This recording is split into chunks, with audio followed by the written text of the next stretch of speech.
Yeah, I'm a little out of sorts tonight, but we're gonna get through. We ain't gonna be here before you long, ladies and gentlemen. But this is an interesting topic nonetheless. Welcome to On the Block with Jen Tuesday night. Tonight we are talking about Tyler Perry statements that lit up the internet. Yes, they did. The ladies are mad at Tyler this week. Welcome, welcome, welcome. Please hit that like and subscribe on your way in. I am Jen of On the Block with Jen, your favorite devil's advocate. You can reach me on all social media platforms, On the Block with Jen, across the board. If you'd like to contribute to keeping the street lights on, hit me on my Cash App. It's also On the Block with Jen, scrolling at the bottom. Thank you to everyone who donates. Okay, after we're off air. Love you much. Appreciate you much. And I'm going to pass the mic, Lily. If you'd like to Um, talk about yourself, that's fine. If you want to start, whatever y'all want to do tonight. Whatever y'all want to do tonight. well, I'm Lily of YB Limited. You can find me here on YouTube. I have a new video up, Lily's Lessons, a new episode of that. Another episode is coming tomorrow. You can find me at all places YB Limited. That's the letter Y, the letter B, the word limited. No saint. Have you lost weight? I don't know. You looking slim, trim, and light skinned. I have to jump on a scale. I don't know. Okay. Maybe. Looks good. Music Okay, shall producer, we begin? musician and music producer Heron DeMarco. You can catch me here as Heron DeMarco. You can catch me on IG as Dangerous DeMarco, and you can catch me on Spotify and Apple as Heron DeMarco. And I am Saint No Saint, or just No Saint, but Saint No Saint on YouTube, Saint No Saint on IG, No Saint on TikTok, and that's where you can catch me. And right here on the Block with Jim. All right, guys, welcome, welcome, welcome. Hit that like and subscribe on your way in, like it says on the screen. Hit the like, gracias. Don't forget to check out, okay, our last streams were absolutely freaking amazing, amazing. What's up, YouTube Press? What's up, Adam Hearn? You guys are in here early. Good to see you, gentlemen. Okay, so tonight we're talking about Tyler Perry. We got some fluff, right? Remy Ma's cheating on her man. Everybody's talking about it. Okay. Yeah. People, they made themselves a symbol of black love, Okay. a symbol of couple goals. I mean, if All you're right. just think about it. I mean, just think about the romance of being locked up in prison and your man being there for you for 6 years and him coming up to the prison these are his words, every single day and Wow. staying there all day to be with his imprisoned wife, only to come home and have a beautiful love story of being a house husband. Okay, now Lily, we've done our rounds on both sides of that cell, and we do know that the VIs, the visits, are not allowed on a daily. Somebody's capping. That's what I was trying to figure out because usually there's like visiting days, like maybe one Yeah. or 2 days out of the week if you lucky. Yes. Yeah. So Somebody's lying. I really wanted more information to that too, because I actually had to, because I read it and I went and found him saying it out of his mouth, and I'm just looking like this, like, Yeah. I mean, ain't I was a 15-year-old kid with a fake ID on, trailing it out to Rikers Island to visit the homies. And I know that it wasn't daily. You had to have a certain letter on the day of the week, the person's last name. Come on. Good. all of Every that. day. Come on now. Somebody's Man, capping. But Bird said, man, black people be lying. Yes, they do, Adam. Lying. I mean, and let's just entertain this fabricated, grandiose, scenario for a minute. Your papoose, what did you have going on anyway? It's not like you were working on an application with Mark Zuckerberg. It's not like you had a solo album dropping. It's not like motherfuckers, the streets were waiting patiently for you to drop that heat. What the fuck were you gonna do? dang. All right. Well, Well, what are we gonna do with all these black love t-shirts that are and floating around? we switch them for the win t-shirt, Lily. We Oh, switch them for the okay. win t-shirt. Just got the memo. I'll say this and then we could be done with it. I don't really care for Remy Ma. Never have. Never. I mean, if it wasn't for Fat Joe, the woman would be you know what I mean, lost in the sauce way back in the 90s, right? And it's so funny when that whole war was going on with Puerto Ricans, we're busy, they didn't do shit for hip hop. I'm like, well, if not for the big old Puerto Rican, you wouldn't even know who the fuck Remy Ma was. Okay, so let's give a little credit where credit is due. Okay, 2 Puerto Ricans, because we there found you about go. Pun. There you go, right? And I think that's why even Joe even took her on, because Pun was so impressed by her or whatever. I don't know what Pun was thinking. I don't know. So I've never cared for her as a rapper. I've never cared for her as a person. I've just never cared for her. That's why I didn't really want to do this story. I was like, I don't give a fuck about nobody's Remy Ma. But I will say this: if we're gonna look at the dynamic, I feel like she wears the pants in that relationship. He took a very feminine role. You know what I mean? From the time that she was locked up to the time that she was out, she's the more popular person, thanks to Fat Joe. You know, and she's the one that he waited on. Usually that's, you know, women do that, right? Women will wait for a guy to get out of prison. He waited. He was very adamant about letting the world know, I'm waiting on my baby. So, you know, I'm sure she's the dominant masculine energy in that relationship from what I see them, you know, when they running around and stuff. Like there's a lot of he loves her, but you know, on the reality shows I've seen them on very briefly because I don't watch those two.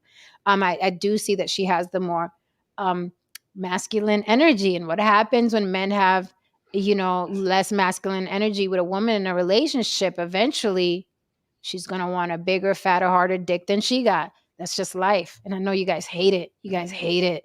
But that's just life. That's just life. It happens every day, B. Women cheat every day, B, when they running around with a dude that, you know what I mean? They feel like, motherfucker, you waited for me 6-7 years and running around to everybody, all right, okay. Well, and I'm sure whoever she cheated with is más macho. But I'll pass the mic.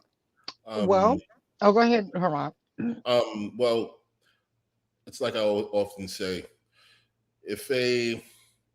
look, man, if a woman senses that you've peaked in your life to some degree, whatever it is, and she still has more to go, she's still flowing, she's still out here getting it, and you peaked and you're pretty much doting behind her, I don't give a fuck what they say. I mean, yeah, they can like you. I mean, they can like you. They can even love you. But just because a woman loves you doesn't mean she respects you. I'll say it again. Just because a woman loves you doesn't mean she fucking respects you. Okay, and that's what a lot of you dudes really get confused. You think that just because a motherfucker loves you, that means she respects you. No, it's two totally different fucking things, man. You know what I mean? And Papoose is over there being Pap with his fitted cap, and you know, his job is Mr. Remy Ma. I have no fucking clue. This motherfucker he's lived up to nothing. I mean, she figured out, she's constantly doing records with Joe. She figured out how to make some battle rap shit popping. I'm sure she's the reason why they got the Love and Hip Hop gig. Like, what did you contribute to the brand, bro? Like, how did you help the brand, you know what I mean, secure itself for another 10 fucking years outside saying that I love Remy and I'm gonna hold her down?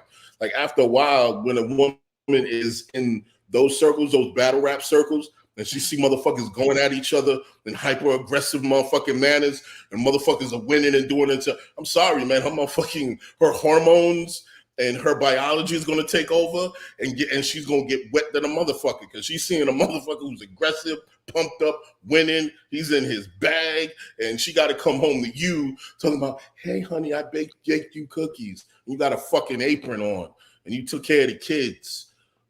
Tell the truth and shame the devil on this Tuesday. Absolute 72 says, wait, so y'all think that's real? I don't know if it's real or not. I'm totally speaking on the speculation. I don't know if it's real. I don't know if it's just rumored. I don't know if she's trying to sell something. I don't know if they're trying to get press. I don't know if they have another season of Love and Hip Hop, and this is a great way to get their names buzzing again.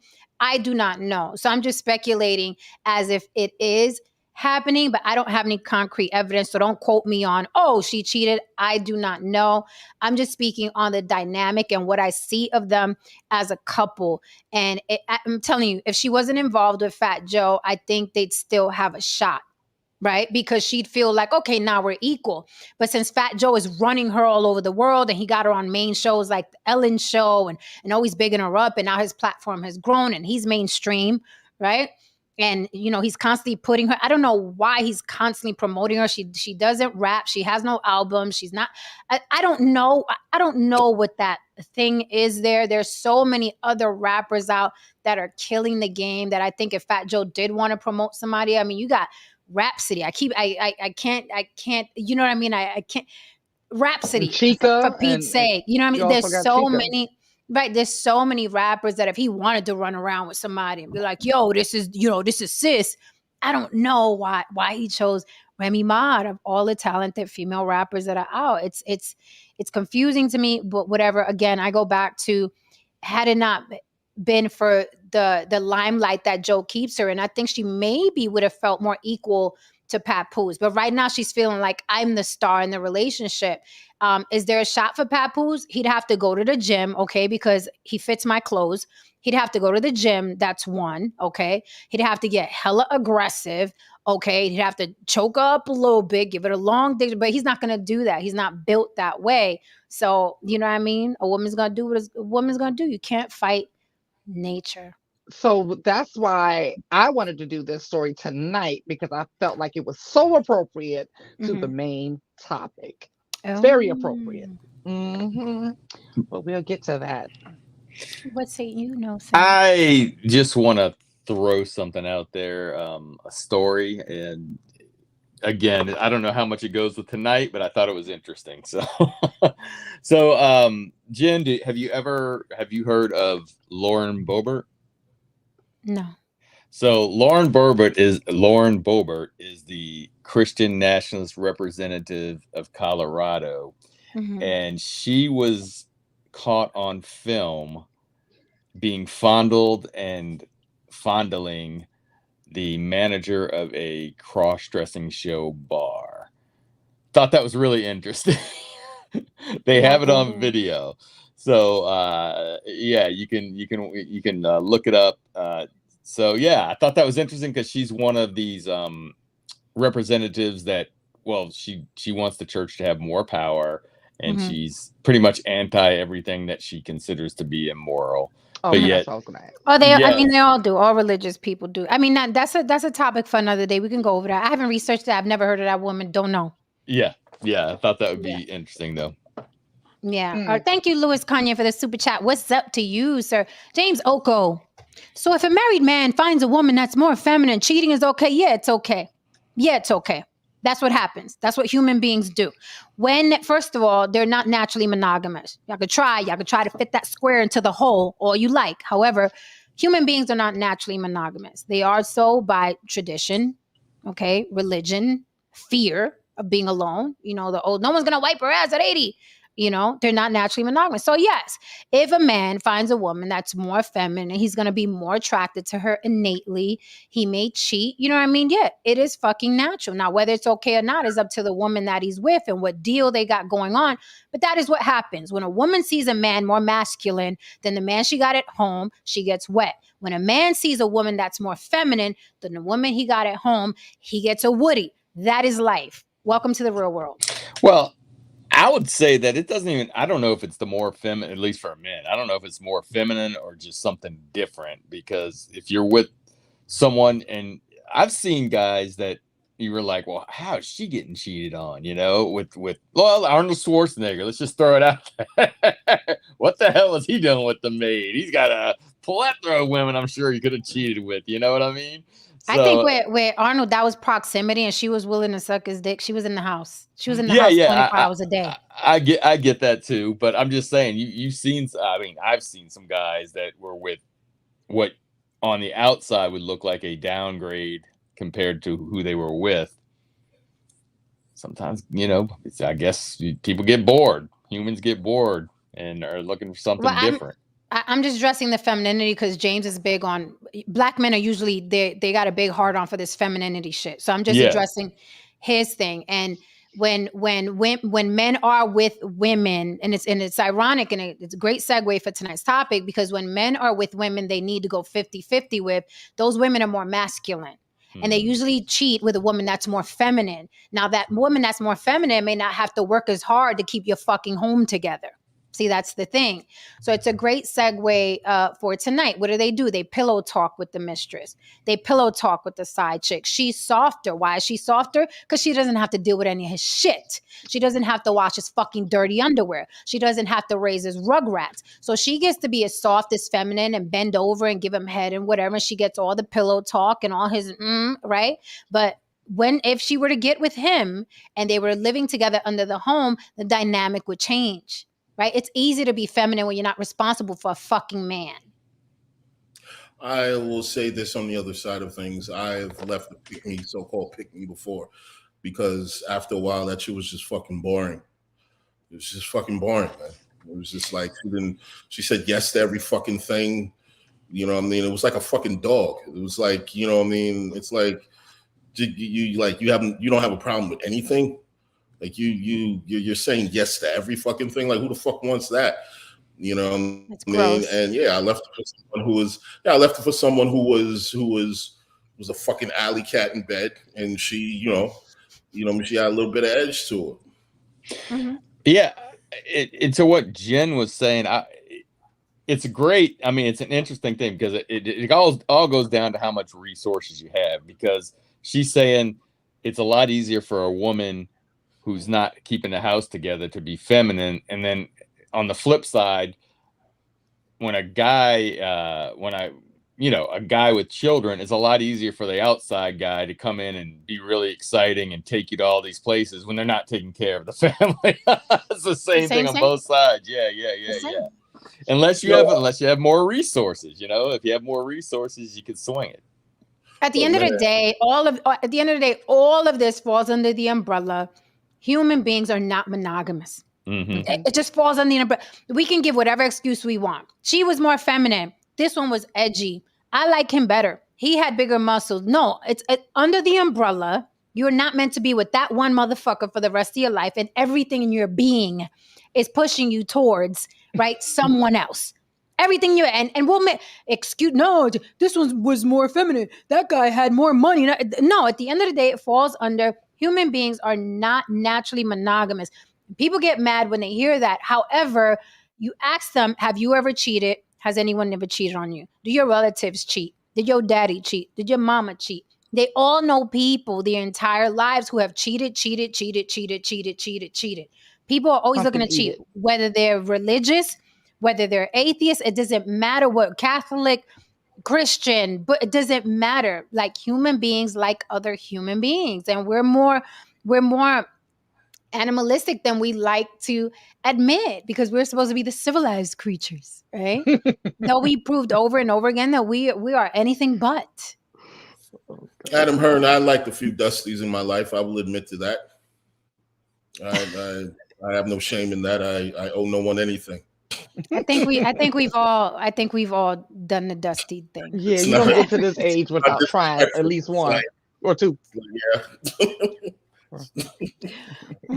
Two for me, Lily.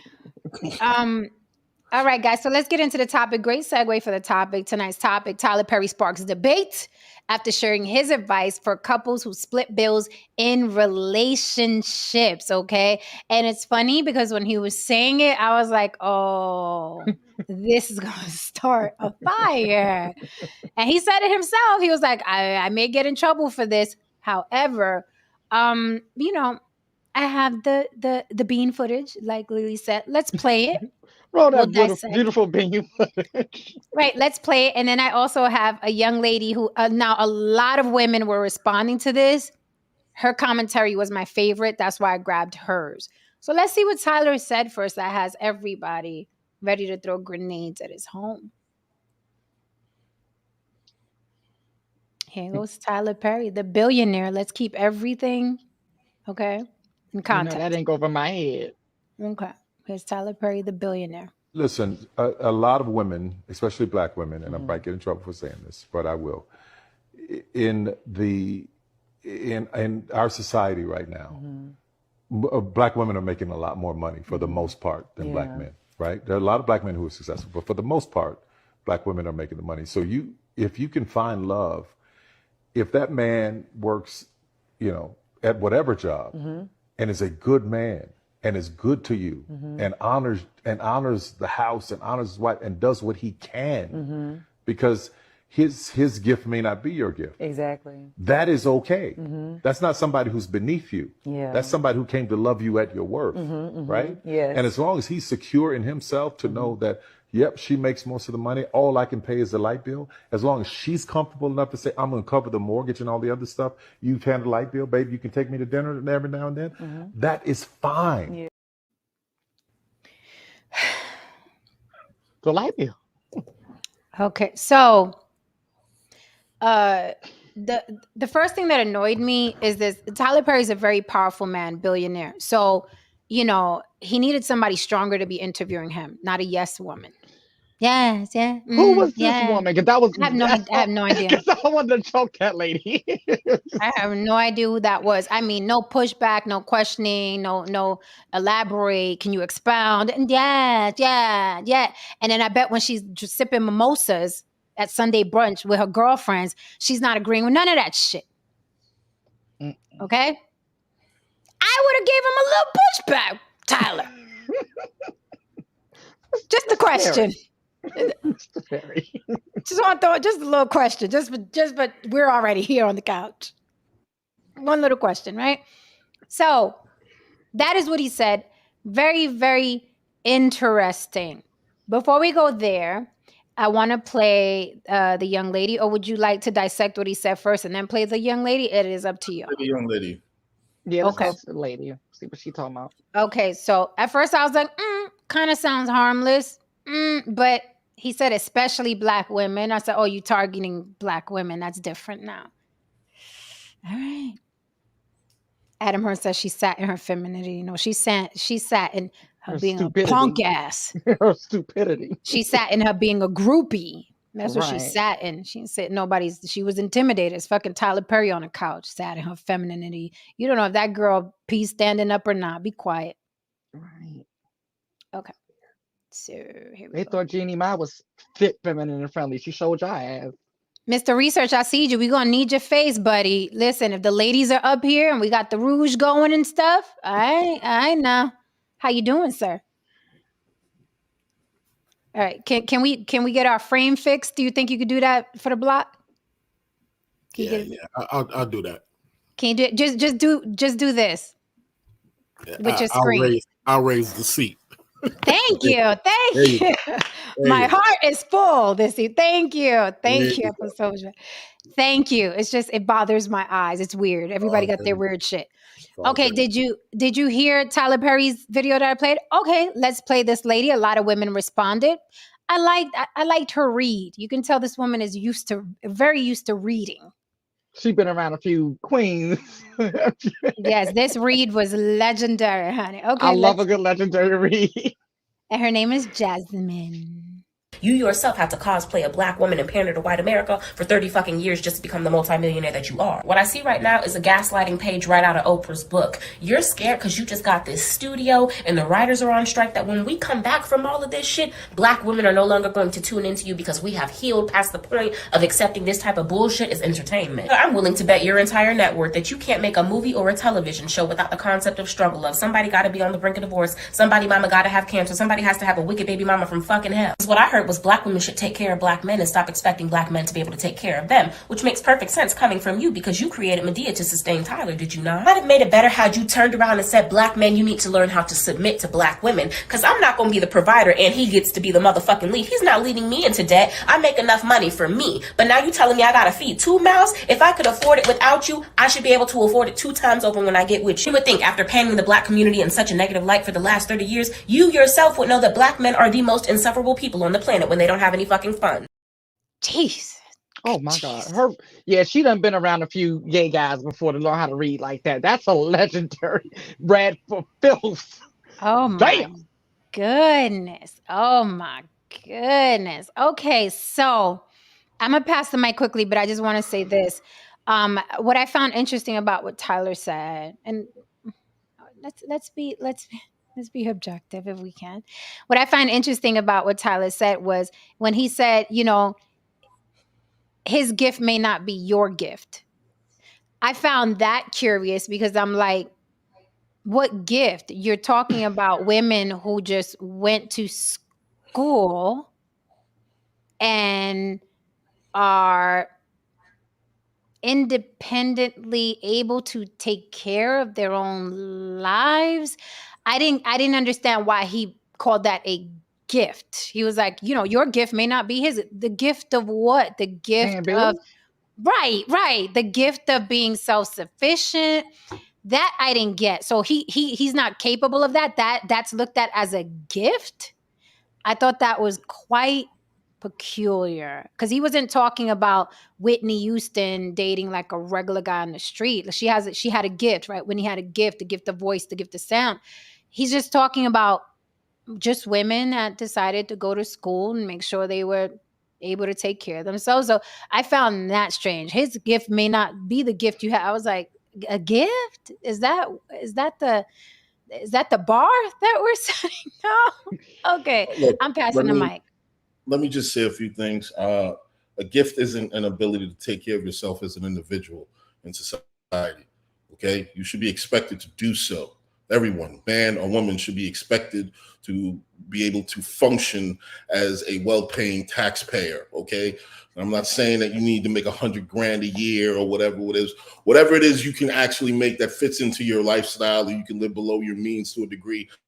You can take care of yourself. Then you should be able to do that. That is a well-functioning human being. Now, here is the problem that I have with a lot of brothers. A lot of brothers seek to put themselves in situations where they set themselves up for failure, whether it's having a gang of kids you can't afford, putting yourself in a situation like this, like saying like, oh yeah, I'm gonna just pay the light bill while she's paying all these gang of bills and so on and so forth. And she's basically going to subconsciously, you're taking more of a submissive and subordinate role in this home. You're essentially showing up like Stedman, and you want to be able to be treated like Kevin Samuels and shit like that. You got to pick a struggle in these situations, man. Like, look, listen, if you're going to be a potted plant that contributes to a light bill, first of all, you better not miss one motherfucking payment. If all you can contribute to is that, or contribute to a very paltry amount, you better make sure that you do your part. And also, if she's making more than you, understand that after a while, that's going to grow thin. And then she's probably going to be in circles where she's seeing men that make more than you or more capable than you, and so on and so forth. All relationships grow, all relationships hit a wall, and eventually she might bounce on you. With all that being said, the last thing I do want to say is that Black men need to put themselves in a situation where they can just say, where they can tell people, fuck you, man. And we don't do that. You got to put yourself in a situation where you can choose. You can say, I don't want to live this life. I don't want to be around this. I don't want to be around that. And the only way you can do that is through economics. As Black men, we're constantly getting tossed and thrown into the shredder because we don't have the economics to get a lawyer. We don't have the economics to, pull ourselves out of a situation. We don't have the money. So we have to make that a priority if we are to succeed in society to some degree and But get the respect. Haran, what about oppression and slavery and the white man and redlining? Girl, you already know that shit ain't nothing. That ain't nowhere in my vocabulary. We went over here. So what my biggest issue was, there was a lot of issues. It was like listening to this Black man lower the standards once again for Black men. It's like, why? Who wins? Like, who wins from that? Like, from that statement, Black men don't win because they're not being challenged. Though Black women aren't winning because they're not having the crop of men available to them that they would typically want, right? Because women tend to be naturally feminine, right? And like to be in their feminine bag. But this is like the whole Papoose and Rim situation. Like, when a woman has to be in a situation like this and dig into her bag, into her purse and everything like that, like each time she's pulling out a dick and it's getting bigger and bigger with each bill payment, right? And eventually she's gonna smack you upside the head with it. Like, it's just that simple, right? Whether she wants to or not, it's just where her natural innate ability is going to just end up sending her like, what the fuck did you just say? Especially if he's not playing this role and playing this position, which is very hard to do as a man, right? To be the house husband and the quiet, I guess, fit, feminine, and friendly house husband. What say you, No Saint? Well, to be fair to Tyler Perry, I'm sure he's out of touch. That power bill at his house is probably a couple of grand a month. So, you know, he was probably thinking of that when he said, you know, a light bill, because to most of us, a couple of grand a month. But I digress. I digress. Yeah, it's kind of wild to hear him saying those things. It doesn't really, I don't think it really helps to tell men, you know, tell women to lower their standards of what they want a man, what they expect of a man, and giving men excuses to say, hey, listen, Tyler Perry said I only have to pay the electric bill. You should be good. I'm bringing some good stroke to the relationship. You know, I mean, but yeah, it's a little crazy. It's a little crazy. I'm gonna let Mr. Research take over. Always on time. Ain't nothing wrong with that. Women wanted equality. That's what that looks like. Always on time. Go ahead, Mr. Research. All right, welcome to the uppercut. So first I'll tell you where I agree with. Haran and Lily, I agree. Black men have to be more selfish, self-focused, and raise their standards. To hell with everybody else. We are the stupid ones who are still operating under the kumbaya, we're a team. I keep saying over and over again, this is a cultural thing that people don't understand about us. I'm not part of the rainbow flag. I'm not part of the Jamaican flag. I'm not part of the Cuban flag. I'm not part of the whatever else flag. I am part of this American FBA ADOS situation. I don't have these cultural norms that other flag people take for granted. I can't go into the rainbow flag people telling them to operate like straight people. They have their own cultural thing that they operate, and I can't go in waving my finger saying this should be like this and this should be like that. So what Tyler is saying is, if you want love in this group, not the Jamaican group, not the rainbow, in this group, because one of my favorite CEOs is Idra Nunez. She used to be the CEO for Pepsi. Same thing with Margaret Thatcher, too. Very established women, but in their culture, they don't have to push it in their man face. In their culture, they don't have to belittle their men just because they're the superior in a public eye. My culture does, because my culture doesn't have some of this cultural norms that a Jamaican back-a-bush person takes for granted, or a Cuban person takes for granted, or a Jewish person takes for granted. My culture is very damaged. So when he's having this conversation and we're making fun of how people are not how they should be just because we got our flag, it's because he's having a greater conversation. If you want love and you're doing well, don't look down the nose of somebody who's not. Because see, here's what we're going to end up having. And this goes to Haran's point and Lily's point. Black men here in America were never of the thought process, because I'm doing good, I'm going to look down my nose at my woman. I'm going to belittle my woman. People try to say that happened, but they can never produce a diary or some type of written work to say that women were thinking like that, because they wasn't.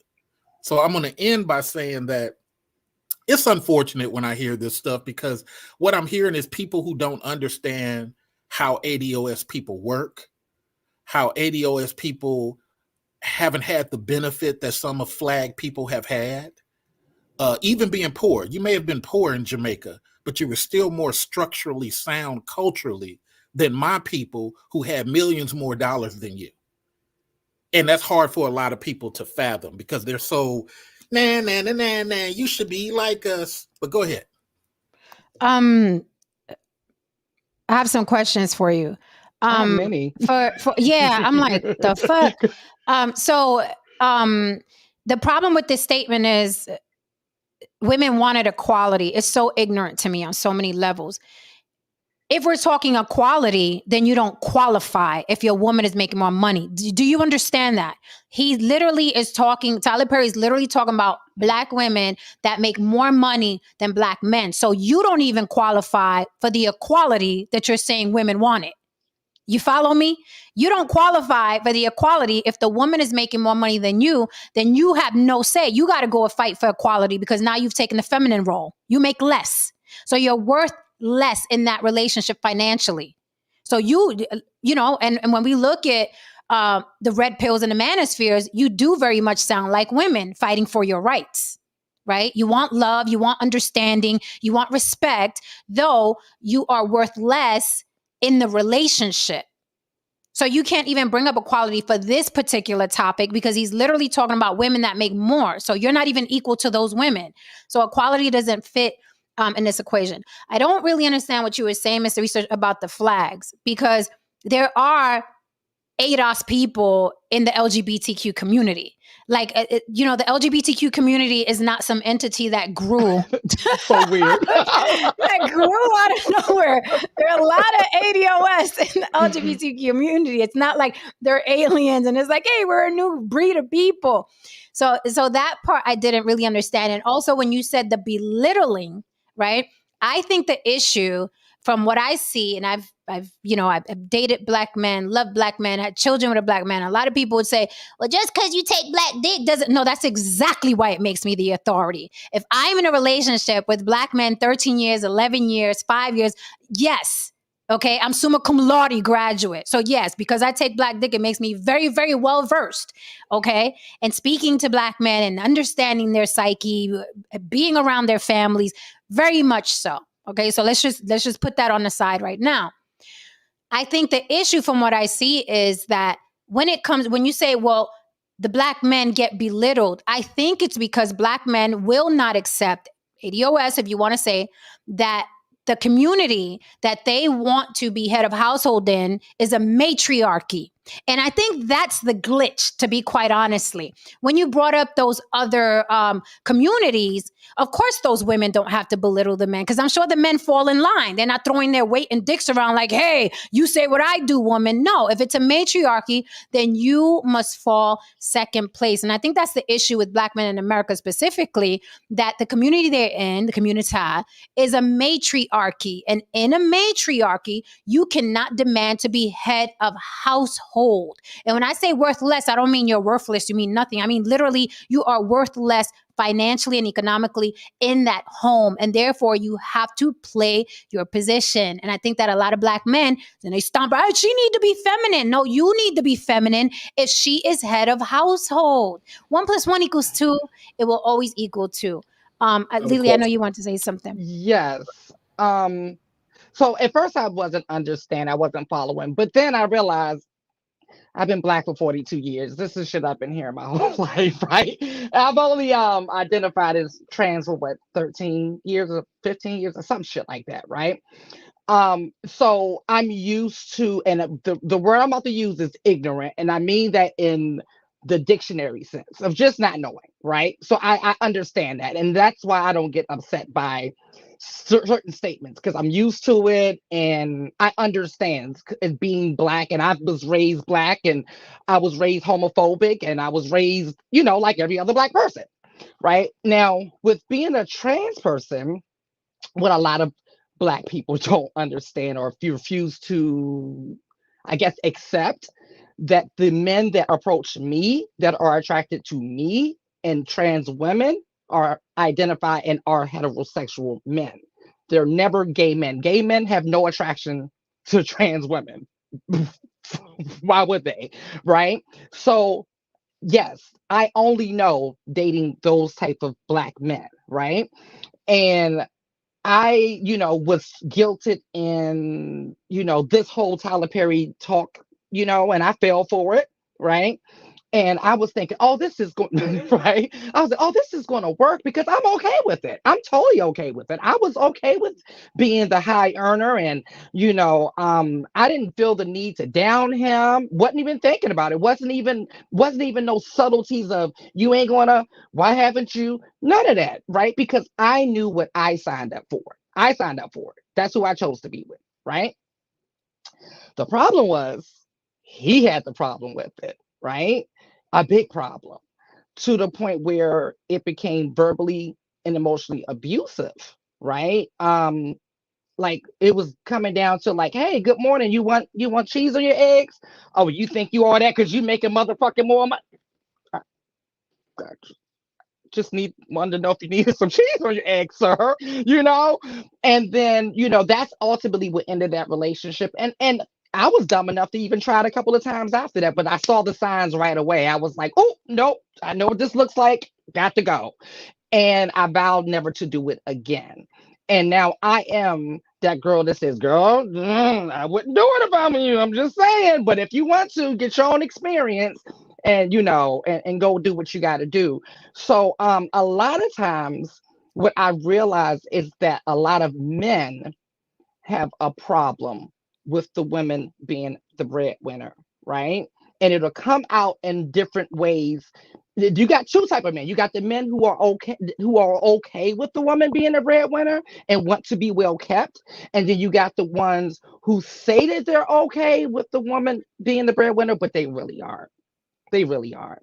So they then feel away. So it goes back to what the young lady was saying in her rant, basically that Black men who earn less are insufferable, right? Like they don't like it, so they act out. And men that make less than women have the knack for going to find another woman that's even making less than them, so they can feel, masculine somewhere, because a man's need to feel masculine is ever present. Abby says, too much emphasis put on money and not on real love. The thing with real love is that it's fleeting, okay? And it doesn't pay the bills. Real love, fake love, this love, that love, it's fleeting. It's just a feeling. That's why we all have exes. And we've all told those exes what? That we love them. And all those exes have told us that they love us, right? But it didn't pay one fucking bill. So although it sounds nice and it sells Hallmark cards and candies on Valentine's Day, real love, you can't survive on real love. It is literally a feeling. Literally, just a feeling that comes and goes. Can't pay bills with that. I have a question. Why, and it's particularly the Black men, why is the concept of love so much more important than respect? And do I say fear? Because respect and fear is far more pragmatically effective than love. A lot of times, again, like I said, someone can love you, but they don't respect you. And I just often see Black men constantly going overboard to be loved. And when you're doing that, that's a huge sign of insecurity. It's a huge sign of insecurity. Oh, I know someone personally, Haran. Literally have a hole in your fucking soul if you're constantly going out your way to be loved, to be accepted, to be wanted, and so on and so forth. I don't know. I do want to say one thing, though, with the woman who read Tyler Perry. It's really funny, once you say something that Black women don't like, they'll tell you everything you are and you ain't. They brought up that dress. They brought up that I thought y'all liked the dress. I thought he was being creative. You know what I mean? All of a sudden you brought up the dress. This motherfucker don't understand. He was perpetuating all kinds of, stereotypes to the white hierarchy. I'm like, oh shit, really? Oh, now he's doing that? Oh, okay. I just wanted to put that out there. Don't you think that men that don't have a lot, because this is my experience, don't you think that men that don't have a lot of self-determinism focus on love? I've never met a man that was hecho y derecho about his business. Doesn't even have to be wealthy. Just a guy that believes if I don't work, I don't eat. Just a regular man. I noticed that the men that are low earners, don't have a lot of self-determinism, hyper masculine or masculine. They concentrate on that love shit a lot, right? Like, you can't leave me out here. Yeah, I'm fending for myself. I just need a woman by my side. I need somebody to love me. But if that same man was wealthy, okay, he'd be out in Vegas cutting through holes. You know it, and I know it. You know, and I know it. Let me jump just a minute, Saint. So, because I got 3 people I got to address. So, you know, I wrote down a couple of things, and shout out to the chat. You know, I guess, like, you know, a good 40% of you guys agree with what I'm saying. I think the people on the panel are very literal in what they're focusing on. You know, they're looking at things. Mr. Research looking for backup on this night. Oh, Go no, ahead. no, I see you. I see you. You know, I see you. I'm boxing 3 people. I can do it. It ain't a problem. Right, So, right ahead, brother. So here's the thing in everything that was said. And I wrote down a couple of quick notes. I'll speed through it. I think just like what Jen was talking, everything is so literal. We're not talking literal. This is a culture that many people don't understand, and I can hear that you don't understand in some of your retorts. Just like with Lily, that's very obtuse. We don't talk about the anecdotal and the ancillary when we're talking about something nationwide. What happened on Wawa Street is totally different from a nationwide perception when we on these grandiose conversations. So I'll say this about the L community, and somebody in the chat room said it too. Some people put the flag of L above black. That's what I mean. And she didn't address, or she didn't address that at all. The people in the chat room caught it. That's the flag I'm talking about. Putting that above. And then when... Wait, really quickly, what comment was that? I'm just curious. What comment was that? Do you remember? I'll scroll to get it, but let me get through these notes real quick. So I'll scroll to get the comment. Okay. It was from somebody in there who said they put that before black. So that's one concept we're not hearing because we're in the echo chamber thought process of, hey, I'm black, but are we black under pressure? So sometimes what has happened, and I got gay cousins and L cousins and whatever the case may be. When certain people are betrayed by the Latin L, they come back to black. When certain people are betrayed by the Jamaican L, they come back to black. Betrayed by the white L, they come back to black. But on that day, they had an opportunity to just go with what was right. Let's say the straight person was right. No, some people just bond with the L. That's what I mean by flag mentality. Let me speed through this other thing because there was a couple of people who made a point. I'm still going to agree with Haran on the black men need to, because see, Haran, when I was growing up, being as standing my own truth that you wanted me to be, the community hated that. That's what you're not understanding. The community hated that. They hated dudes like that. The uncles and the grandfathers hated dudes like that because their understanding was everything was supposed to be love and kumbaya. Everything was supposed to be, well, you gotta, even when we were on top and they were not. And see, that's something Jen leaves out, that historical fact. When we was on top and they was going to typewriter school, hoping to get a job, we would go to, hey, Mr. Saint, I know I'm the janitor, but my cousin Lily, she type real good. Can she possibly interview? We was doing that. So now what you're seeing is him, Tyler Perry, talking about the remnants of that. And see, I understand. Last 30 seconds. I understand because the people who are criticizing it don't get it. You got a flag. You got something. You don't understand the cultural damage and what we're trying to cling on to. 1990 matriarch, I do agree with Jen. We had a 1990 matriarch uprising. When we had on-the-job training, maybe Mr. Haran can speak to that. When we had an on-the-job training and there was no need for degrees, we tried to pull our women in.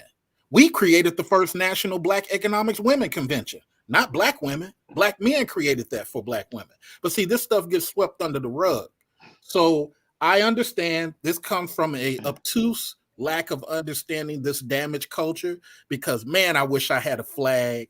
I wish I had a second and third language so I could sit up here and wave my finger and lecture people. Shout out to y'all. Go ahead, Mr. Saint. Sorry for the delay. No, hold on. No, Saint, really quickly. It sounds like you're obtuse as well. because I heard a lot of we used to, what we did. And that makes it even more pathetic that something you quote unquote put Black women in position for, they literally ran you over, succeeded past you, and blew up past you, and now you're left behind. So it's kind of like when I heard today, matter of fact, Kelly Rowland was saying, I was the first one that did an EDM song. Nobody did it before. And here's the thing, then Rihanna did it and blew up, and nobody even knew you did an EDM song. Then Chris Brown did it and blew up, and nobody even knew you did an EDM song. And the list goes on and on and on. So what difference does it make? Well, we're the ones that we fought for Black women, and then what happened? They crushed you. I think that makes it all the worse, right? That makes it all the worse. So it sounds again like, well, because of slavery, because this, because that. And then you're sitting watching a man like Tyler Perry, who has the same Black history in America, and he's sitting there a whole fucking billionaire, making excuses for y'all. Literally telling women, okay, hey, be softer on those guys. They're never gonna live up to what you are. So if you want to get laid, let the guy pay the light bill. It's again the infantilization of Black men, and you are not embarrassed by that. You're still saying, yeah, but back in 1910, we fought for them to vote. It's still, but it doesn't matter what happened back then. And you may say it's obtuse, but I'm in 2023. What are you doing now? What are you worth now? And why are you not doing it? Why are you not doing it in 2023? It doesn't matter what happened back then. You weren't even alive back then. So that's even worse. That's like me saying, well, I don't work because back in Puerto Rico with the flag and all, I don't work because back in Puerto Rico, the white man came in and he wiped out all the Tainos. And had it not been for that, I would have been a billionaire too. But those Tainos almost got wiped out, and I'm part Taina. That's what it sounds like. It sounds like scapegoating, excuses. It sounds like you have no self-determinism. And again, it sounds like you are treating Black men like children. That's what I hear. So I'll pass the mic. I was going to respond. I just want to say one thing, just a real quick rebuttal. Let's just use the L flag, that statement that he just said. He said something along the lines of, "Are we Black under pressure?"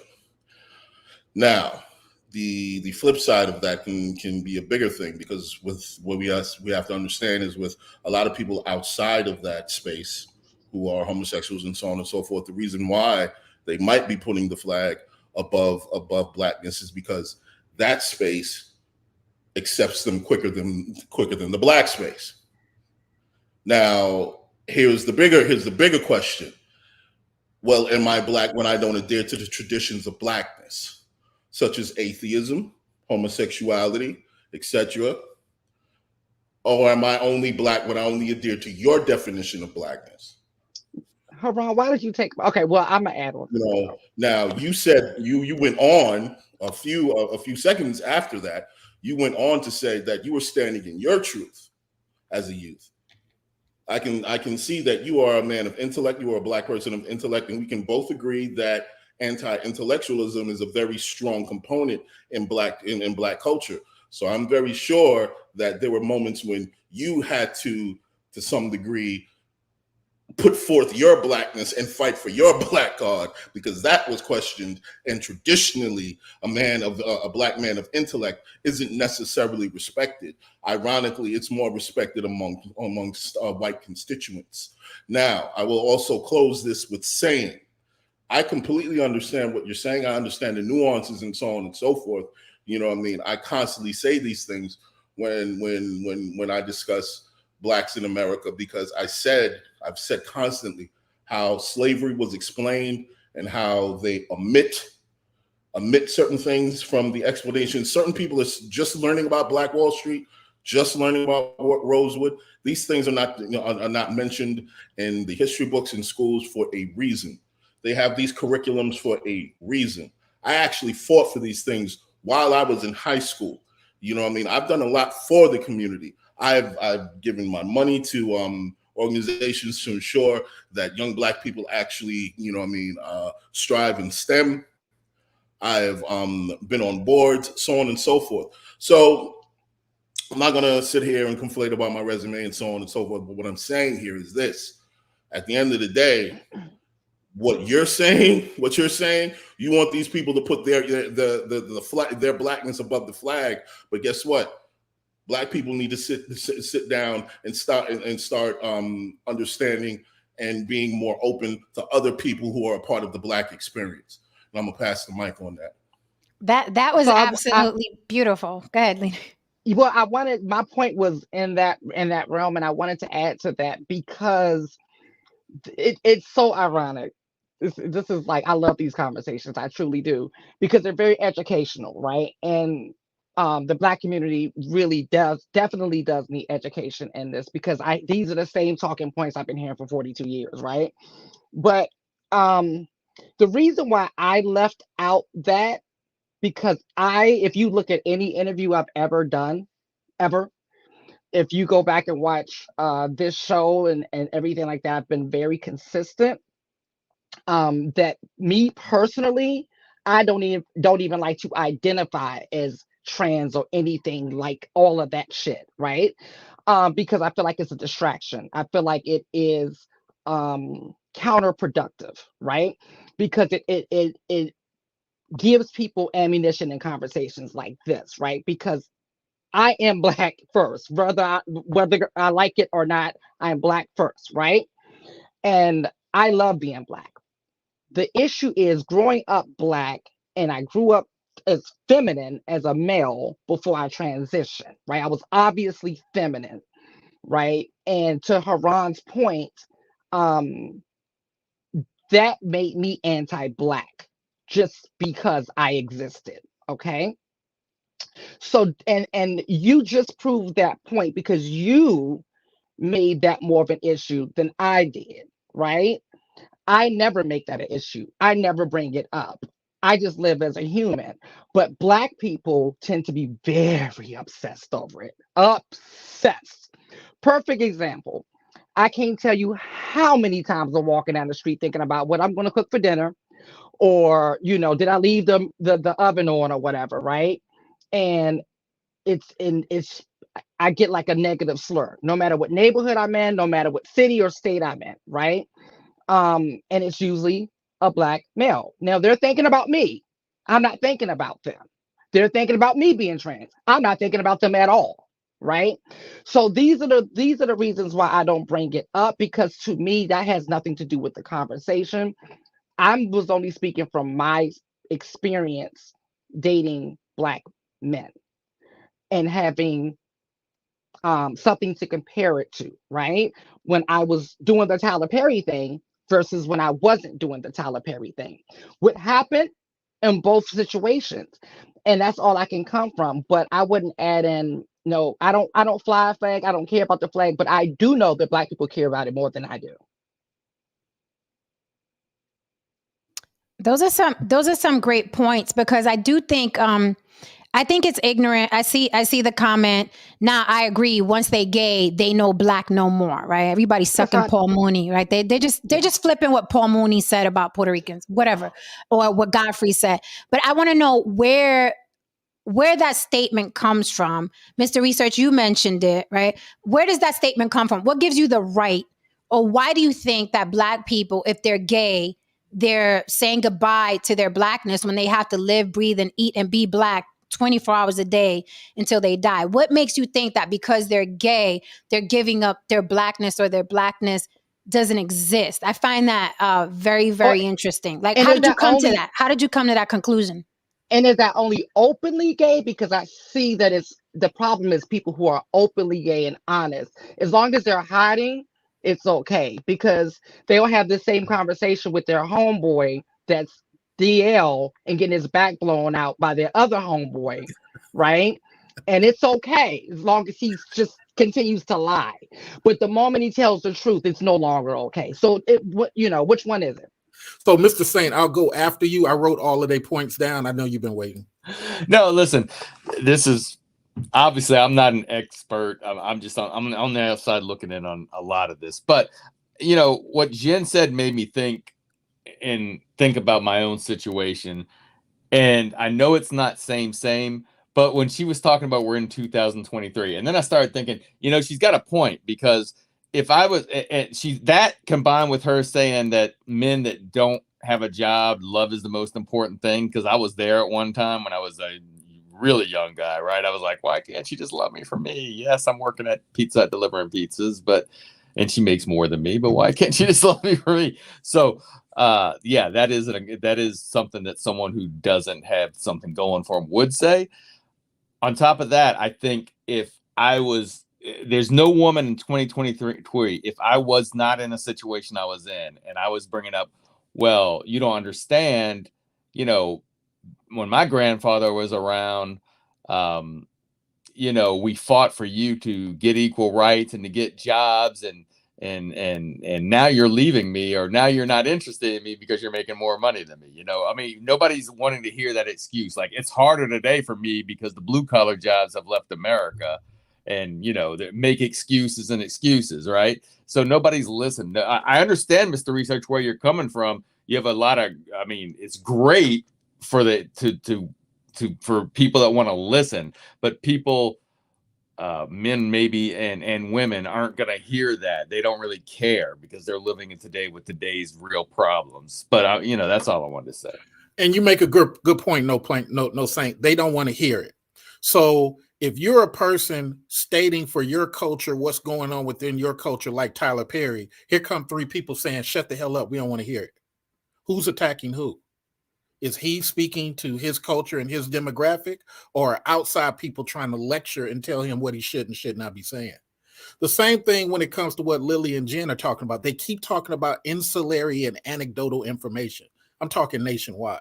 I'm not talking about who you dated, any of those things. I went to college with some great L people who don't even operate, who do make it black first. So where did I get it from?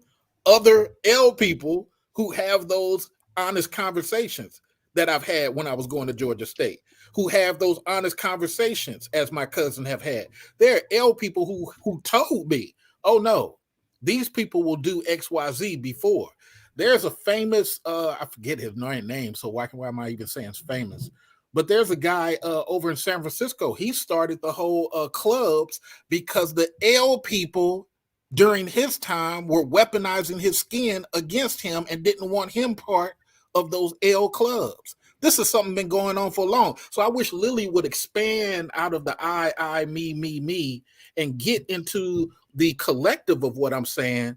Those demographics are showing evidence, and I'll try to pull up the guy's story just to show evidence of what I'm talking about. That's what I mean by obtuse. As long as we keep saying me, I, you'll never understand what I'm talking about. Lastly, we go over to what Haran keeps saying. Yes, Haran, it's a new age after Obama. Making money is the thing. And you and Jen keep saying, don't talk about the past. All I'm trying to do is get you to understand is we are a damaged culture trying to figure it out, like you people who got flags. We are dead. And you're saying you're not moving fast enough. Go make some money. And I'm telling you, Ronald Reagan policy traumatized a lot of people. Clinton policy traumatized. And you're saying, shut the hell up. You in 2023, forget what you've been through.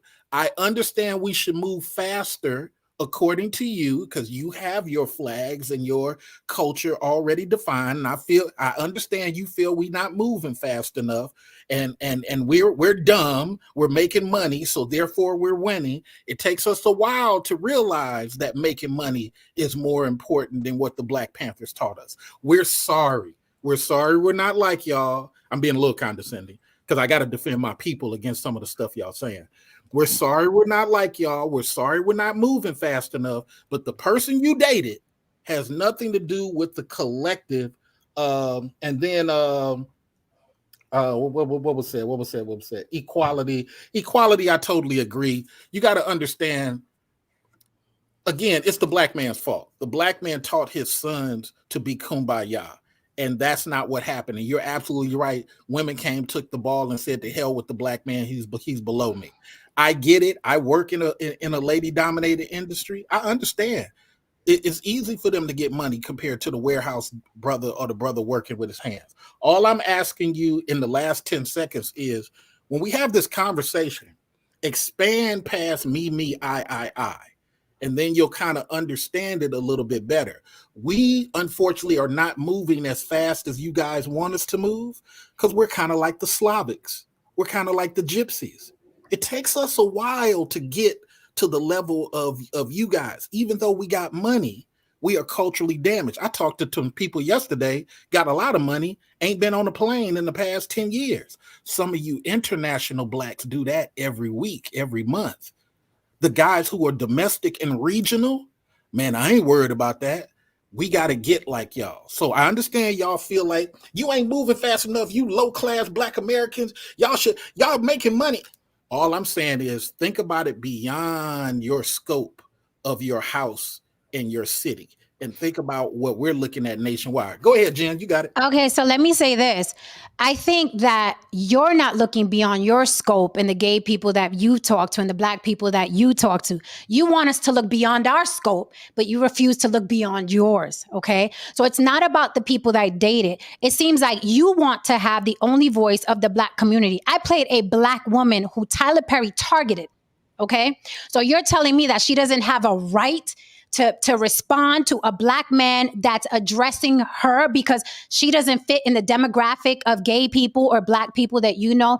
I say here all the time, there are two demographics of Black people. Forget my flag, because you are stuck on a flag. You are stuck on a flag. You can have a flag if you want. It is your choice. You choosing not to get a flag. The LGBTQ got a flag, right? They weren't given that flag. I don't use the shit. Right?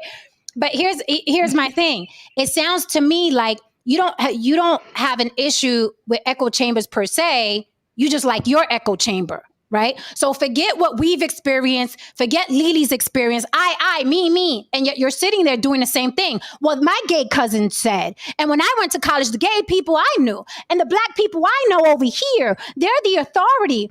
And no, it's bullshit. Like, we're not moving fast enough. You're in America. We have Black millionaires and billionaires here. So Black men are moving quickly just fine. And every day there's a new millionaire. But I think what you're trying to do is mix that demographic of low earners, people that have no self-determinism, the woe is me, slavery happened, the woe is me, look what Reagan did to us, and you're mixing them with the elite of the Black community, right? And even the Black community, those people would be like, we're not mixing with y'all. But here's the thing, it is okay that you have little self-determinism. It's okay that you're blaming slavery. It's okay that you're blaming the white man. It's okay, but don't try to mix oil and water. You do not belong over there, and that's okay. I say that about even the people that wave this flag. I say that about every race and ethnicity. They're the go-getters, okay? The people that bout it. Then they're the motherfuckers that complain. I'm Puerto Rican. If I wasn't born Puerto Rican, I'd be rich now. Yeah, and we wave the same flag. However, their experience doesn't encompass the whole community or vice versa. But it sounds to me like you want, the slavery and Reaganomics and this, that, and the third. And yes, that very much applies to the low-earning, low-determined Black community, very much so. So I'm telling you, expand out of those couple gay cousins that you got, out of the few Black people that you met in college or whatever, because we're all in our 40s here, pushing 50s. So we've met a myriad of people. We are related to them. We've married them. We love them. We have children with them. So your world isn't the only one that exists. Your world is this big in comparison. So you think beyond your scope. I don't know why you stuck on the flags. You can get a flag if you like. Anybody can get a flag if they like. I don't know why you stuck on the flags, but that's what I have to say about that. It goes beyond you. So you can't tell Lili, your world, me, and I don't want to speak for Lili. I'm just saying in general, because I know a lot of people in the LGBTQ community, but you can't say that she has an isolated way of living when a lot of gay people I know think just like Lili. So it is beyond I, me, when it comes to her. I know a lot of gay people that think just like that, exactly like that. So it's not just about one individual. And again, I'll end on this. That woman that responded to Tyler Perry is Black. Who do you think you are that you're saying, oh, she should think beyond her scope? He targeted Black women. A Black woman responded. Are you telling me that she's rushing Black people? That she shouldn't have a say because she's not thinking beyond her scope of all the Black men who have no self-determinism? She should accept that Black men don't want to earn less than Black women. She has a voice. She's a Black woman. Take me out of it. Take me out of it and the Black men I've dated. That's a Black woman I put on the screen. What do you say in terms of the Black conservatives who claim that Black people do have a flag in America? It's called the American flag because by proxy you were born in America. So you're talking to a longtime conservative. I'm an Edmund Burke conservative. I'm not a Reaganite. I'm not a new conservative. You sure you're not a liberal? No, not at all. No. I understand the difference between, but what I'm asking him particularly is what are his thoughts about the Black conservatives who actually do. So I have talked to the Brandon Tatums personally on panels. I have talked to the I forgot what the other guy's name is. Black conservative is a Nigerian guy posing as a Black American. His parents are from Nigeria. So I've had in-depth conversations with these people. I'm actually going to do a thing on my channel about the Black conservative thing on Jubilee. My answer to you, Haran, is many of these people are taught to say certain talking points. And when you get them on a panel like me, a longtime conservative, since the days that Eazy-E had dinner with 41, I ask them detailed information and they can't articulate because they're only going off what they've been told. So what I say to them is, you're not really a conservative. You're just a person who's been told what to say. You don't know how that created. You don't know policy. You don't know none of that. The other person is the Democrat who's so frustrated that he want to be a Republican. He don't have no information too. I told somebody Reagan used to be a Democrat. He argued me down, and then other people had to tell him, no, that's actually true. Those are the conservatives that you're talking about. The people who claim that they conservative but can't articulate nothing conservative because they don't know it. They're just going off what they was told. My other thing that I'll address for Saint get in is I just want to put one more thing in there. Hey, rock out. Just another scenario. Is this why can we not consider that for a moment? Maybe Black women are pretty much impatient with the speed of which the culture is moving. Look, maybe they're tired of wait 1 second. Maybe they're tired of waiting such to the point where they're divesting in greater numbers. You know what I mean? And because at the end of the day, if you look at it from a human perspective, people respect results. And regardless of what whites have done to them and us, they do represent a certain space in the social hierarchy. And by dealing with them and spawning with them, yes, it does affect their social standing. So maybe they're tired of the speed. They don't want to wait around for this to come to fruition. They want to move forward and live a better life in the now. What would you say to that? So you're absolutely right about they should transcend. But I want to correct one thing because it's amazing when people say this stuff. White guys are not marrying at a high rate. They're only 4%. It's been like that for 50 years. They refuse to get marriage certificates. They date, they have babies with Black women, but they are not increasing the marriage numbers at all, according to the marriage certificates filed by the Department of Justice. That's not me making that up. That's the Department of Justice telling Haran, no, you're incorrect. They are not changing nothing because the white guys are not serious. Now, the white guys in England and Germany, yeah, they're marrying Black women because they don't have that race concept. So many a times I'll meet couples and then you find out, oh, her husband's really not American. He's Austrian. Oh, well, see, like here go a white guy. He's from Canada. So these white Americans are not increasing those numbers. So that's the one thing I want to correct. I agree with you for the third time, Haran, you and Jen. We despicable, terrible Black American men need to do what C-Lay does, be managers and owners. We need to say to hell with that kumbaya stuff, hire our sons and nephews, and be very patriarch and dirty and severe about it, because that's the only thing that's going to stop this conversation. What are we willing to do, though? Let me finish. Kumbaya, like I said on another panel, is not going to work because to your credit on what you both are saying, as Black men, you're still trying to get women in line. That's stupid. You're still trying to be kumbaya. That's dumb. They're not. They got on Ice Cube and told him and cursed him out. Stacey Abrams cursed out, or not cursed out, but shaded and belittled Black men publicly, even though they were the second highest to vote for her. She had no smoke for the white woman who voted for her third. CNN and MSNBC quote, black men need to shut up and get behind the black woman. We would never say stuff like that, Haran, on no public platform against black women like that. Do we say it on an urban street level? Yeah, you're right. Everybody says stuff. So I just want to address you on that. Let me move to the thing that I was going to say while I got a little bit of time. So once again, I agree. Black men need to elevate. We need to be owners, managers, and focus on our sons and nephews. There's not going to be no kumbaya. Not that I don't want it to be, but there's not going to be no kumbaya love moment. As it relates to this title with Tyler was talking about our culture, and he was talking about from a cultural standpoint. People who are not all the way into what we've been through to this point. How dare you talk about your pain? You damn idiots. Whoever, when we can't express that, then we get pigeonholed into shut up and dribble. I want to advance the conversation beyond this point because we've been stuck here just a little bit. Yes, in agreement, yes. We should, as black men, be more focused in a more patriarch thing. To Jen's credit, we're very matriarch. And those guys in the hood, listen, I'm talking to you. You want to kill dudes who are not matriarch. You want to hurt dudes who are trying to get educated.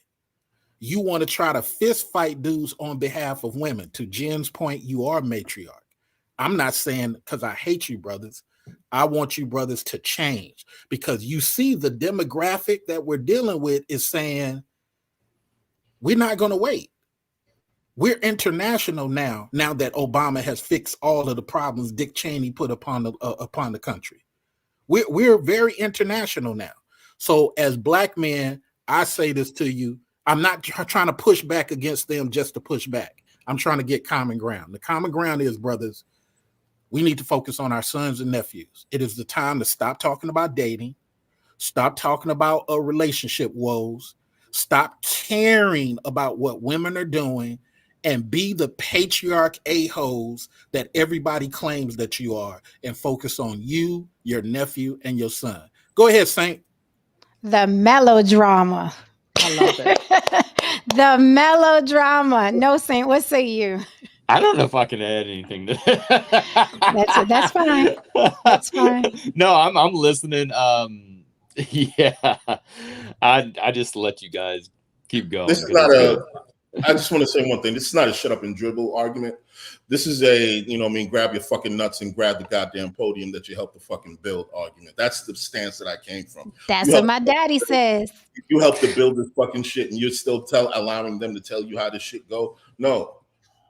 You should have a say in in where immigration goes. You should have a say where a lot of fucking thing goes. Because yes, you did help build this motherfucking country, but you have allowed yourself to be a second-class citizen.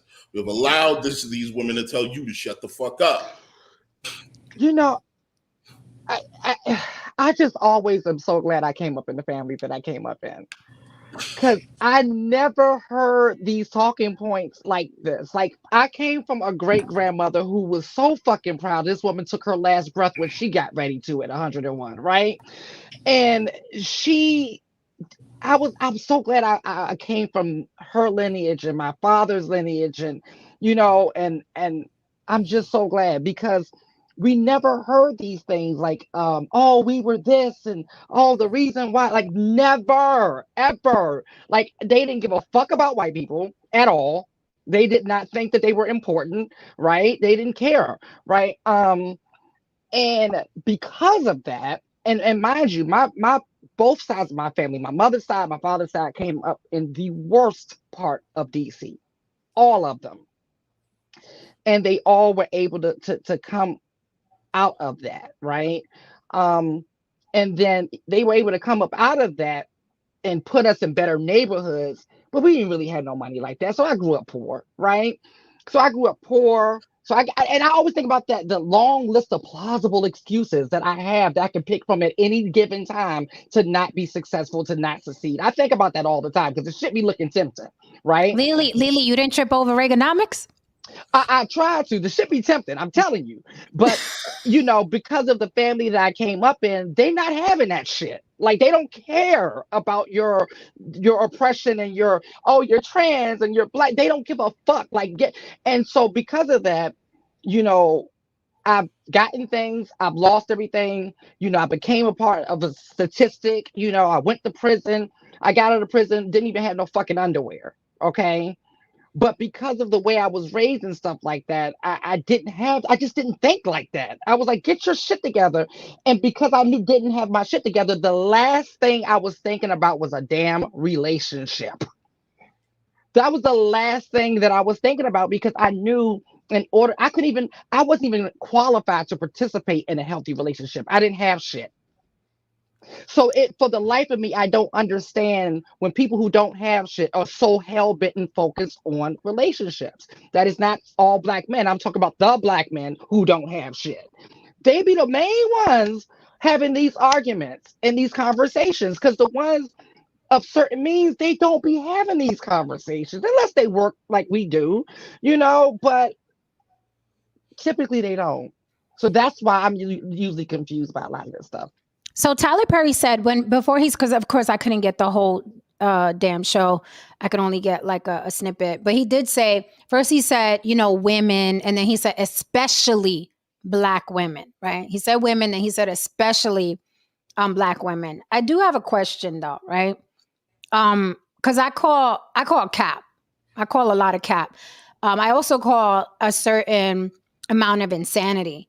I think that this quote unquote plight of, oh, woe is us in America. Look what they done did to us. I think it's cap. I think it's almost a hobby at this point, right? Because black women have already proved that they can overcome Reaganomics. They can overcome the white man. They can overcome oppression.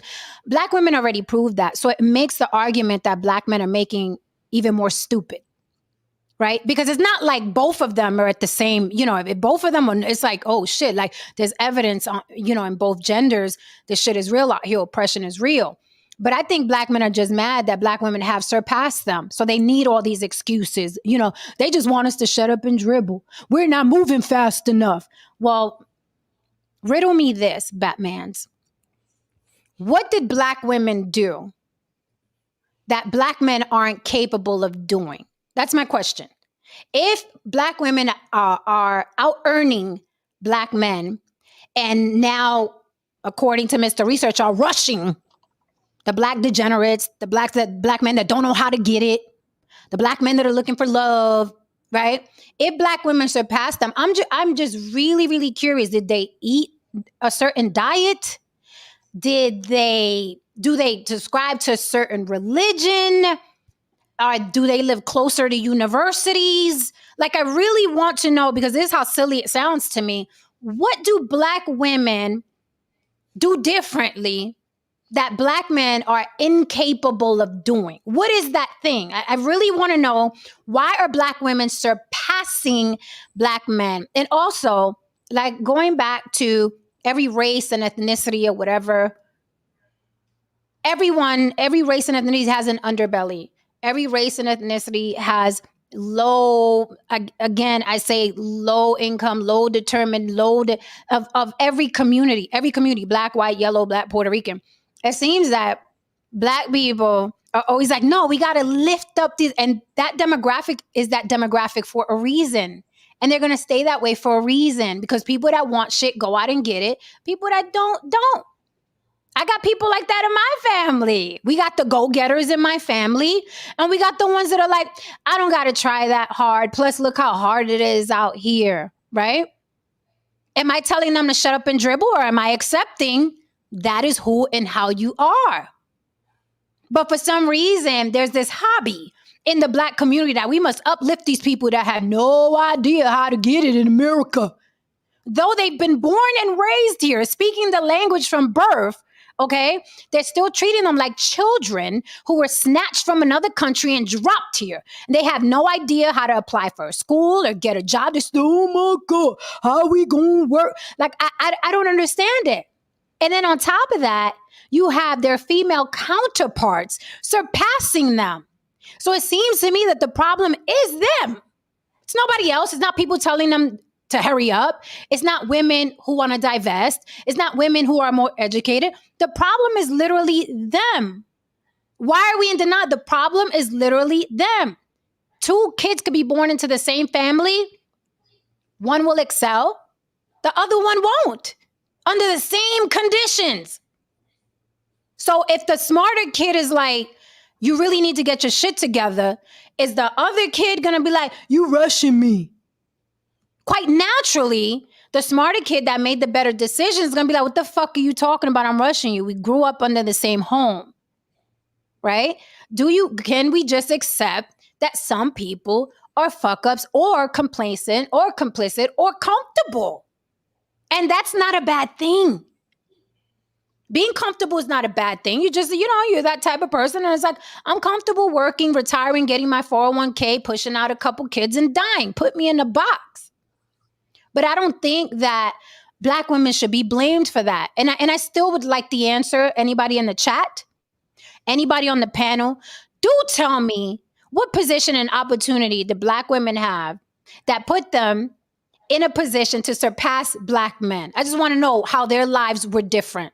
Okay, so, and I know Lily got to speak, but let me say it directly. Some of the stuff you're saying, I didn't say verbatim. You're kind of mixing and conflating, but that's neither here nor there. No, but wait. Let me interrupt you real quick. You do the exact same thing. You say that we say shut up and dribble. You say that we say we're rushing Black men. You do the exact same thing, Mr. Research. The exact same thing. You conflate as well. You put words in our mouths. You're very melodramatic and you exaggerate our points. Okay. You exaggerate our points. Okay. No one said shut up and dribble. Matter of fact, a white woman said that to a Black man. I've never heard a Black person say or a Latin person say, just shut up and dribble. I don't know why you stuck on that statement, but that was a white woman speaking to a Black man. Well, like I said, we'll let the audience decide. I'm not trying to beef with the panel. These are just different ways of thinking. The panel thinks what they think from the situation that they have. Sometimes when we look at the EEOC, they have the highest rate for Black men. So this is the answer to your question. And take all of what I'm saying, not just bits and pieces. So they have the highest rate for Black men. I have 5 certifications. Normally I don't do anecdotals, but I have 5 certifications. I've been told 3 times in my career I'm too dark skinned to be in the front. Some of you people who don't have this dark skin will never go through that, but you'll lecture me on how you should get over it. And for a lot of brothers, that's traumatizing when they're trying to elevate and trying to ascend. For a lot of brothers, that's irreparable. Now, you can lecture them and say, to hell with you, I'm light-skinned and I don't have those problems. And then it becomes a funny conversation at that point.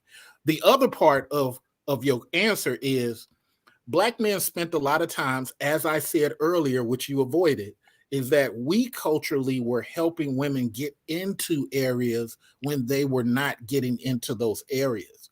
So many of those dudes had the mindset of help, and you would get that in return. That changed in 1990. And lastly, if me and No Saint bonded like they do in England, if me and Haran bonded like they do in Germany, and it was just a man help man mentality, I'm gonna help the Latin man before I help the Black woman. I'm gonna help the white Jewish man before I help the Black woman. We would be publicly demolished for doing that. So your answer is, in 1990, women turned to the Latin woman and said, you're more important. Women turned to, and I'm not saying in a great mass, I'm saying as it relates to what we came out of under on-the-job training, 1970, 1980, with Black men. You're overlooking these historical policy changes that change culture. You're only focused on the money.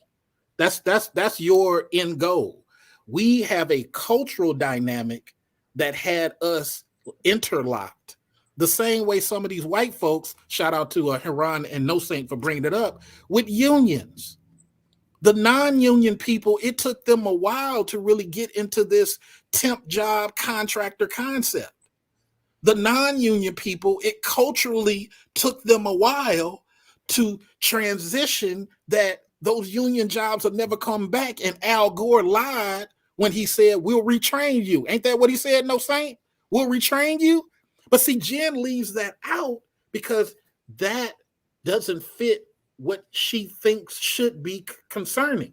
Some of these Americans, and I'm laying here, some of these Americans are culturally damaged from certain things that happen.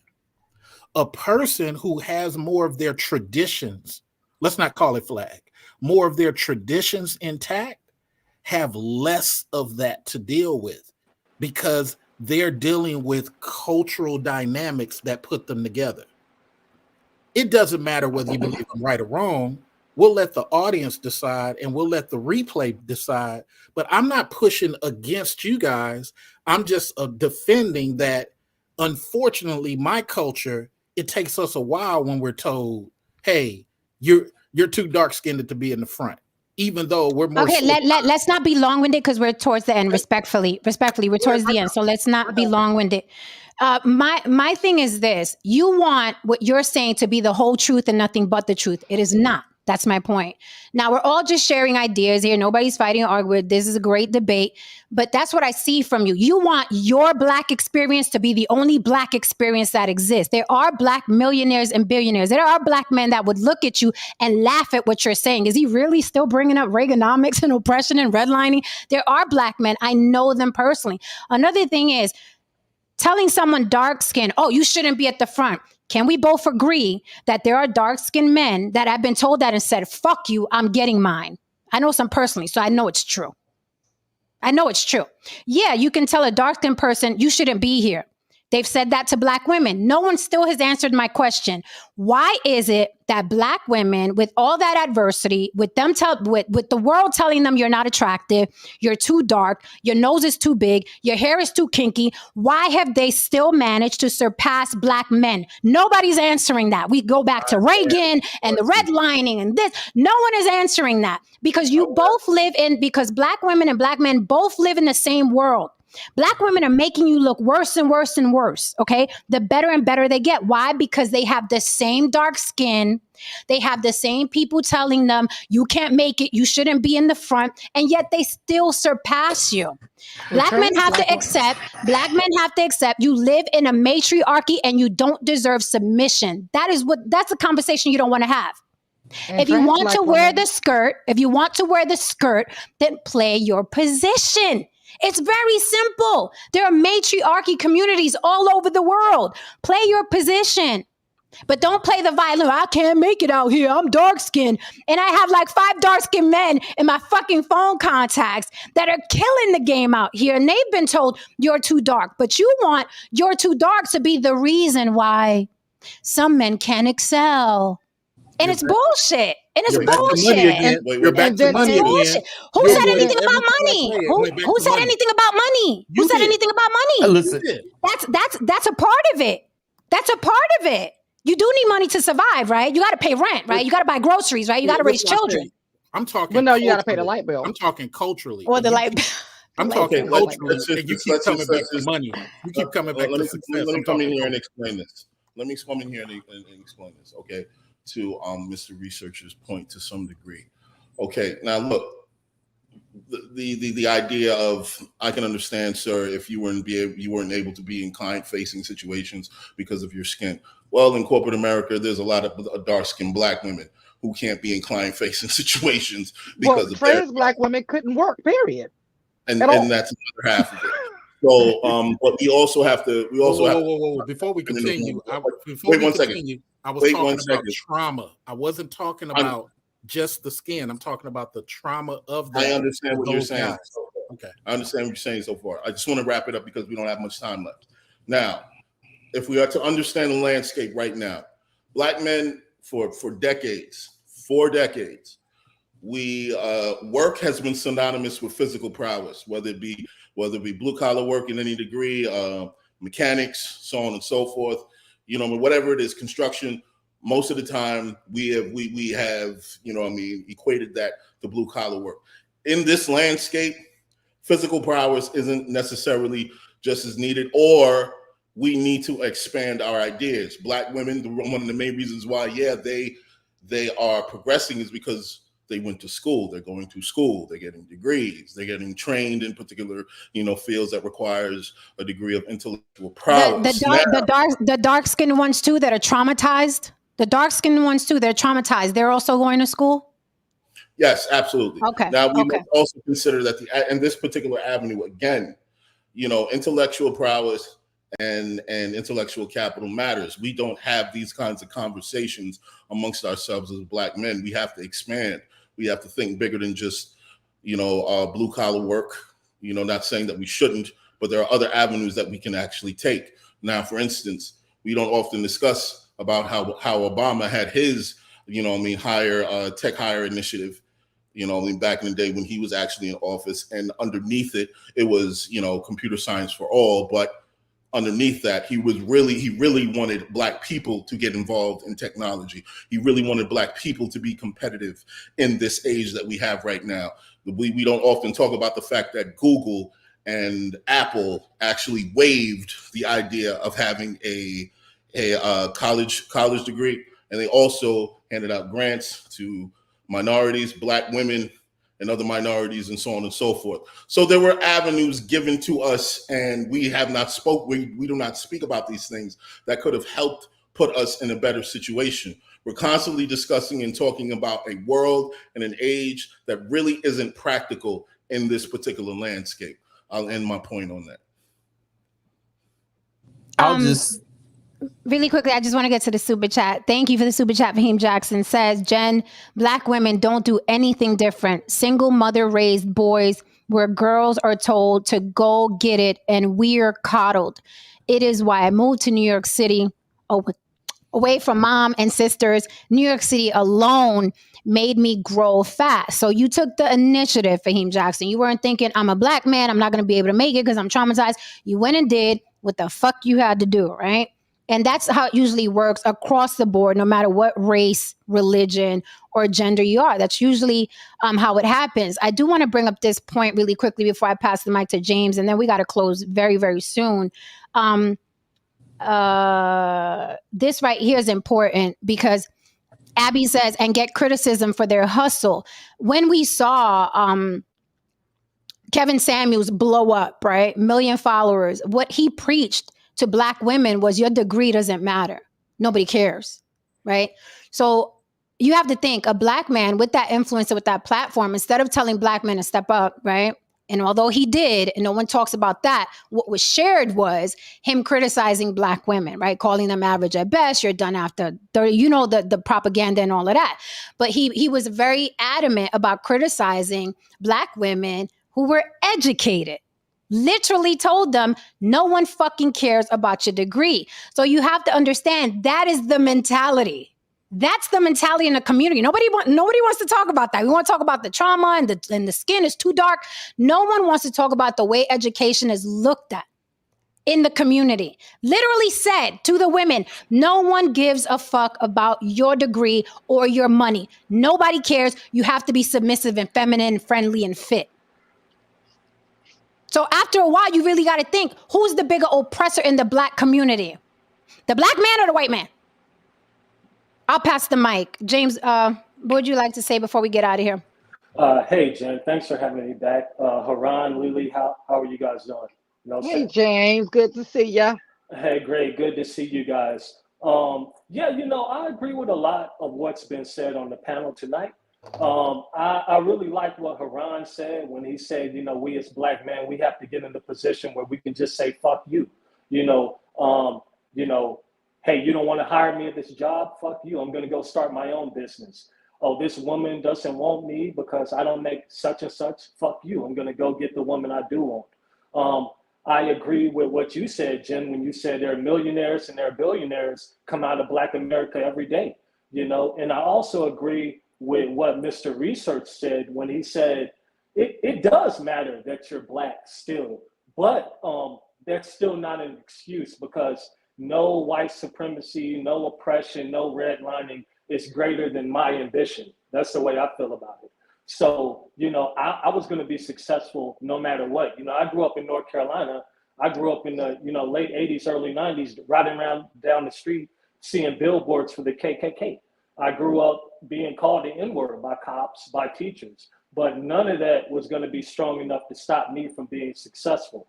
But I can still say that your skin color does matter, because generally society views women as less of a threat than they view black men. And you were asking earlier, you were saying, oh, well, what do black women have that black men don't?